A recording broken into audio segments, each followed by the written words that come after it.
नमः शिवाय। हर हर महादेव। दोस्तों, स्वागत है आप सभी का मेरी इस व्रत कथा कहानी चैनल में। ज्येष्ठ महीना का पहला सोमवार व्रत कथा आज मैं आपसे कहूँगी। आशा करती हूँ आप सभी को पसंद आए तो मेरी वीडियो को लाइक कीजिएगा, चैनल को सब्सक्राइब कीजिएगा और बेल आइकन को क्लिक कीजिएगा। कमेंट बॉक्स पे हर हर महादेव ज़रूर लिखिएगा। सोमवार का दिन भगवान शिव जी को समर्पित है। इस दिन व्रत करने से शिव भक्तों को सारी मनोकामनाएं पूर्ण हो जाती है, लेकिन व्रती को सोमवार व्रत का फल तभी मिलता है जब वो सोमवार व्रत कथा को सुनता या पढ़ता है। आइए सुनते हैं सोमवार व्रत कथा। किसी नगर में एक साहूकार रहता था। उसके घर में धन की कोई कमी नहीं थी, लेकिन उसकी कोई संतान नहीं थी, जिस वजह से वो बेहद दुखी था। पुत्र प्राप्ति के लिए वो भगवान शिव जी को प्रत्येक सोमवार व्रत रखता और पूरी श्रद्धा के साथ शिवालय में जाकर भगवान शिव और माता पार्वती जी की पूजा करता था। उसकी भक्ति देखकर माँ पार्वती प्रसन्न हो गई और भगवान शिव जी से कहने लगी, साहूकार की मनोकामना को पूर्ण करने का निवेदन किया। माता पार्वती जी की इच्छा सुनकर भगवान शिव ने कहा कि हे पार्वती, इस संसार में हर प्राणी को उसके कर्मों के अनुसार ही फल मिलता है और जिसके भाग्य में जो है उसे भुगतना ही पड़ता है। लेकिन माता पार्वती जी ने साहूकार की भक्ति का मान रखने के लिए उसकी मनोकामना पूर्ण करने की इच्छा जताई। माता पार्वती के आग्रह पर शिव जी ने साहूकार को पुत्र प्राप्ति का वरदान तो दे दिया, लेकिन साथ ही में ये भी कहा कि उसके बालक की आयु केवल 12 वर्ष की होगी। माता पार्वती और भगवान शिव जी की बातचीत को साहूकार सुन रहा था। उसे ना तो इस बात की खुशी हुई थी और ना ही गम। वो पहले की भांति शिव जी की पूजा करता था। कुछ समय उपरांत साहूकार के घर एक पुत्र का जन्म हुआ। जब वो बालक 11 वर्ष के हुआ तो उसे पढ़ने के लिए काशी भेज दिया गया। साहूकार ने पुत्र के मामा को बुलाकर उसे बहुत सारा धन दिया और कहा कि तुम इस बालक को काशी विद्या प्राप्ति के लिए ले जाओ और मार्ग में यज्ञ कराओ। जहाँ भी यज्ञ कराओ वही ब्राह्मण को भोजन कराते और दक्षिणा देते हुए जाना। दोनों मामा भांजे इसी तरह यज्ञ कराते और ब्राह्मणों को दान दक्षिणा देते काशी की ओर चल पड़ा।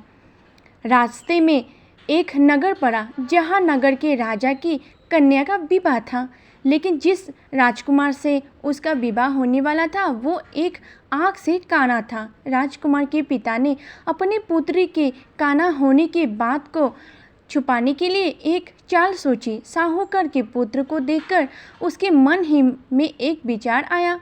उसने सोचा, क्यों ना इस लड़के को दूल्हा बनाकर राजकुमारी से विवाह करा दूं। राजकुमारी से विवाह करा दूंगा। विवाह के बाद इसको धन देकर विदा कर दूंगा और राजकुमार को अपनी नगर ले जाऊंगा। लड़की के दूल्हा का वस्त्र पहनाकर राजकुमार से विवाह तो करा दिया, लेकिन साहूकार का पुत्र एक ईमानदार था। उसे ये बात न्याय संगत नहीं लगी। उसने अवसर पाकर राजकुमार की चुन्नी के पल्लों पर लिखा कि तुम्हारा विवाह मेरे साथ हुआ है, लेकिन जिस राजकुमार के संग तुम्हें भेजा जाएगा वो एक आँख से काना है। मैं तो काशी पढ़ने जा रहा हूँ। जब राजकुमारी ने चुन्नी पर लिखी बातें पढ़ी तो उसने अपने माता पिता को ये बातें बताई। राजा ने अपनी पुत्री को विदा नहीं किया, जिससे बारात वापस चली गई। दूसरी ओर साहूकार का लड़का और उसका मामा काशी पहुँचे और वहाँ जाकर उन्होंने यज्ञ किया। जिस दिन लड़की की आयु 12 साल की हुई उसी दिन यज्ञ रखा गया। लड़के ने अपने मामा से कहा कि मेरी तबीयत कुछ ठीक नहीं है। मामा ने कहा कि तुम अंदर जाकर सो जाओ। शिव जी के वरदान अनुसार कुछ ही क्षणों में उस बालक के प्राण निकल गए। मृत भांजे को देख के उसके मामा ने विलाप तो शुरू कर दिया।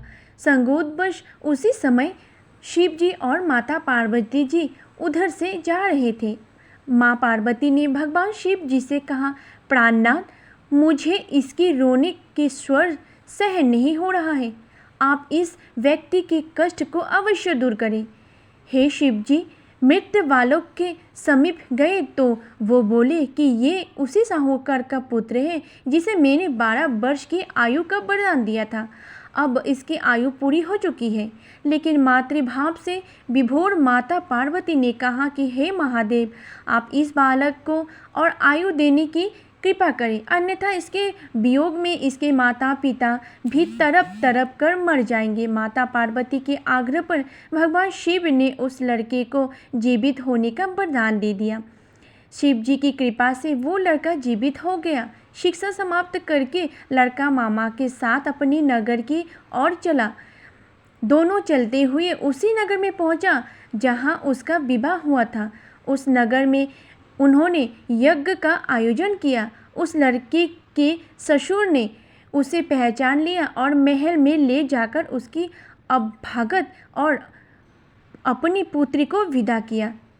आकर उसने देखा कि उसके माता और पिता छत पर बैठे हुए थे और उन्होंने ये प्रण कर रखा है कि यदि उनका बेटा जीवित लौट आया तो वो छत से नीचे उतर आएंगे, नहीं तो छत से ही कूदकर अपने प्राण त्याग देंगे। लड़के के मामा ने जब ये समाचार उन्हें सुनाया कि उनका लड़का जीवित लौट आया है तो उन्हें विश्वास ही नहीं हुआ।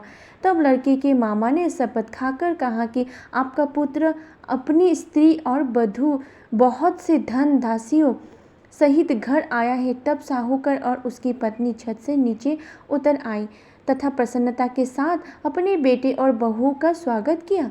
सभी प्रसन्नता के साथ रहने लगे। इस प्रकार भक्ति भाव से जो भी प्राणी सोमवार के व्रत का पालन करता और प्रेम पूर्वक इस कथा को सुनता या पढ़ता है तो उसके सभी कष्ट दूर, धन और होते हैं, सारी मनोकामना पूर्ण होती है और इस लोक के सभी सुख सुविधाओं को भोगकर अंत में उसे शिव लोक की प्राप्ति होती है। इस प्रकार सोमवार के व्रत को 16 सोमवार तक करें, फिर उद्यापन करें। इस व्रत के प्रभाव से मानवों को सभी प्रकार की सुख समृद्धि की प्राप्ति होती है। दोनों हाथ जोड़ के बोले भोलेनाथ की जय। अब सुनिए शिव शंकर की आरती। ओम जय शिव ओमकारा, स्वामी जय शिव ओमकारा, ब्रह्मा विष्णु सदा शिव अर्धांगी धारा। ओम जय शिव ओमकारा, एकानन चतुरानन पंचानन राजे, हंसानन गुरुदासन विषिवाहन साजे। ओम जय शिव ओमकारा, दो भुज चार चतुर्भुज, 10 भुज अति सोहे, त्रिगुण रूप निरखते त्रिभुवन जन मोहे। ओम जय शिव ओमकारा, अक्षमाला वनमाला मुंडमाला धारी, त्रिपुरारी कंसारी करमाला धारी। ओम जय शिव ओमकारा, श्रीतांबर पीतांबर बाघेंबर अंगे, सनकादिक गुरुनादिक भूतादिक संगे। ओम जय शिव ओमकारा, कर के मध्य कमुंडलु चक्र त्रिशूल धारी, सुखकारी दुखहारी जग पालनकारी। ओम जय शिव ओमकारा, ब्रह्मा विष्णु सदा शिव जानत अविवेका, मधु के डव देव मरे शुर भय निकरे। ओम जय शिव ओमकारा, पर्वत सोहे पार्वती शंकर कैलाशा, भांग धतूर का भोजन भस्मी में भाषा। ओम जय शिव ओमकारा, जटा में गंगा बहत है, गल में मुंडल माला, शोष नाग निपटवत औरत मृग छाला।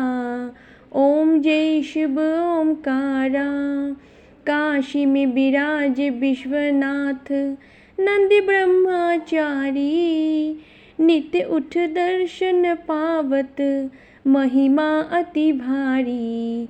ओम जय शिव ओमकारा।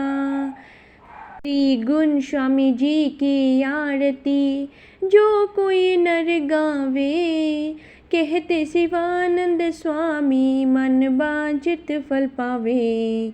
ओम जय शिव ओमकारा, ओम जय शिव ओमकारा, स्वामी जय शिव ओमकारा। ब्रह्मा विष्णु सदा शिव अर्धांगी धारा। ओम जय शिव ओमकारा। मेरी प्यारी श्रोताओं, अगर मेरी व्रत कथा आपको पसंद आई तो प्लीज़ वीडियो को देख के एक लाइक कर दीजिएगा और चैनल को सब्सक्राइब कर दीजिएगा। बेल आइकन को क्लिक कीजिएगा। कमेंट बॉक्स पे आप अपना राय ज़रूर लिखिएगा। मेरी वीडियो को देखने के लिए आप सभी का धन्यवाद।